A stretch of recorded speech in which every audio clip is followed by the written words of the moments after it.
et bienvenue dans ce nouveau Mediatube. Aujourd'hui, toute l'équipe vous propose ses coups de cœur sur le thème de la couleur dans le cadre du festival Délivrez-vous.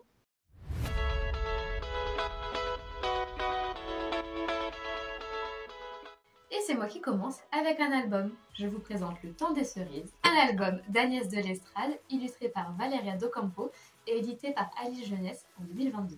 On y suit Nine, une petite fille curieuse de tout. Elle vit dans un pays où seul le blanc et le noir existent depuis qu'un cyclone a ravagé l'île dans laquelle elle vit. Depuis que toutes les couleurs ont été emportées, les gens sont gris, les fruits sont gris et tout a un peu perdu de sa saveur.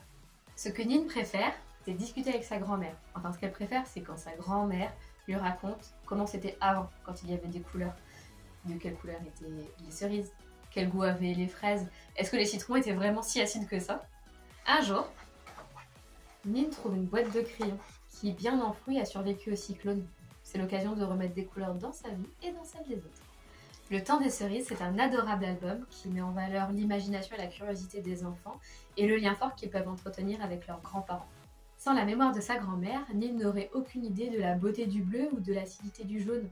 C'est un album qui m'a beaucoup plu car il est porteur de très beaux messages d'espoir, de résilience et d'admiration pour le monde et les personnes qui nous entourent.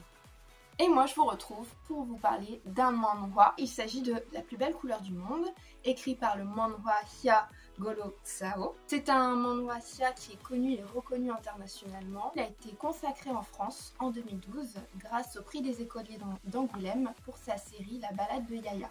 Et c'est en 2021 qu'il nous revient pour nous proposer aussi une belle histoire sur le fond à travers cette tranche de vie. Ici, nous allons suivre une partie de la vie de Rucheng. Rucheng qui est en 3e. Dans sa vie, Rucheng, il n'y a pas grand chose qui le passionne à part le dessin, collectionner les cartes et sa camarade de classe, Yoon, dont il est secrètement amoureux. Yoon, elle a tout pour plaire. Mais Rucheng se demande s'il ne se passe pas quelque chose entre elle et un autre de ses camarades, Wei-jun. Wei-jun, c'est le beau gosse. Et avec ça, il se débrouille pas mal en dessin aussi. Du coup, Rucheng en est un peu jaloux.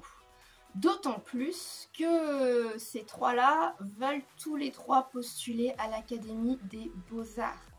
Et les places sont chères et il va falloir se battre et travailler dur pour rentrer dans cette école. C'est un manhwa qui est touchant, avec une conclusion douce amère, qui nous fait prendre conscience que parfois la vie est faite de coups durs, d'aléas, et que même le talent et le travail ne suffisent pas pour obtenir tout ce qu'on veut.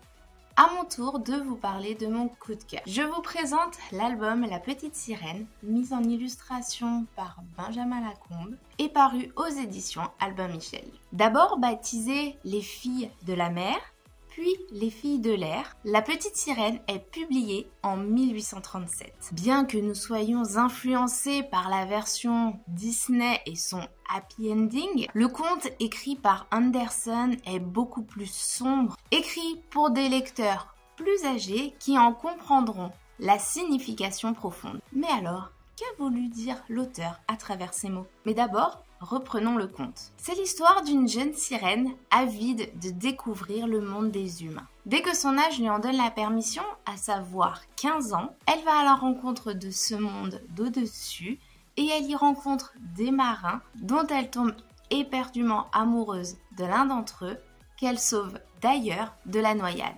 Malheureusement, son amour continue de la tourmenter, si bien qu'elle va voir la sorcière des mers et lui demande de la transformer en humaine. Mais en contrepartie, cette dernière lui demande sa voix, son identité. Comment le prince va-t-il la reconnaître sans sa voix? Demande-t-elle. Mais grâce à ses charmes, lui répond la sorcière. Et c'est ainsi que commence l'aventure humaine de cette jeune sirène. Alors je ne vais pas vous spoiler la fin de cette histoire qui est très différente de la féerie que l'on connaît. Mais si l'on replace l'écriture du conte dans son contexte privé, on se rend compte qu'il coïncide avec le mariage d'Edvard Collins. Mariage auquel Andersen n'est ni invité, ni même prévenu. Alors, qui est ce mystérieux Edvard? En réalité, ce jeune homme est le fils du mécène d'Andersen, dont il tombe follement amoureux en 1835. Et preuve en sont les lettres d'amour de l'auteur à Edvard,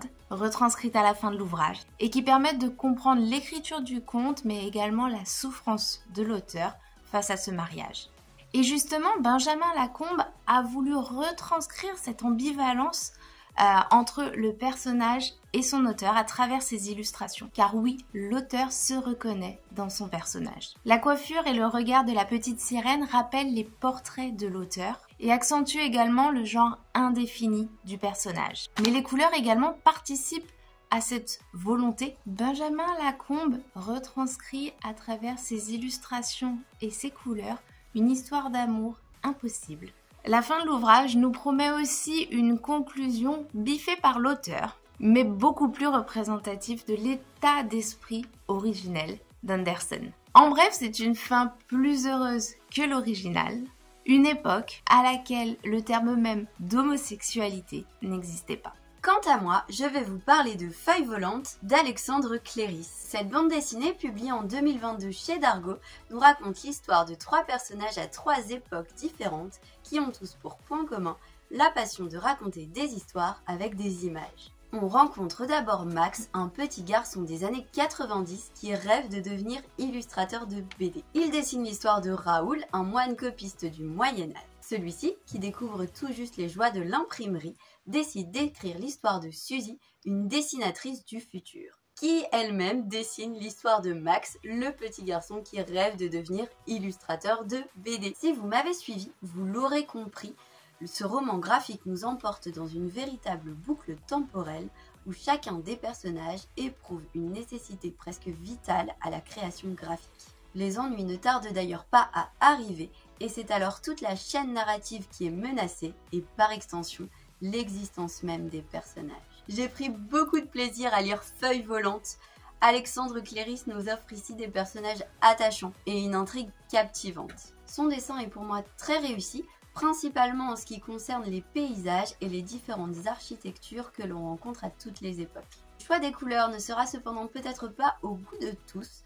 En effet, la prédominance du bleu, du rose et du jaune orangé assez caractéristique de la palette d'Alexandre Cléris peut devenir lassante pour ceux qui ne l'apprécient pas. Ce roman graphique reste malgré tout pour moi une très belle réussite avec une histoire très originale que je vous invite à découvrir. Notre voyage au pays des couleurs s'achève comme il a commencé, avec cette fois-ci un roman adulte qui traite de l'importance des couleurs dans notre vie. Ce roman, Les crayons de couleur, a été écrit par Jean-Gabriel Cos. Imaginez un monde où, du jour au lendemain, notre belle planète bleue perd ses couleurs. La vie quotidienne des gens est bouleversée. Les gens dépriment, perdent l'appétit. Dans ce monde en noir et blanc, la mode, la peinture, les bons petits plats cuisinés, tout perd de sa saveur. Comment faire pour retrouver ces couleurs qui manquent tant? Pour ce faire, un couple improbable va se former.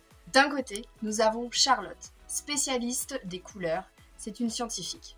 De l'autre côté, Arthur, un homme complètement perdu qui travaille dans une usine où l'on fabrique des crayons de couleur. Ce duo va tout faire pour permettre au monde de retrouver ses couleurs et à ses habitants de retrouver la joie de vivre. Vous l'aurez compris, la thématique des couleurs est très importante dans la littérature. Retrouvez dès maintenant nos sélections colorées à la médiathèque.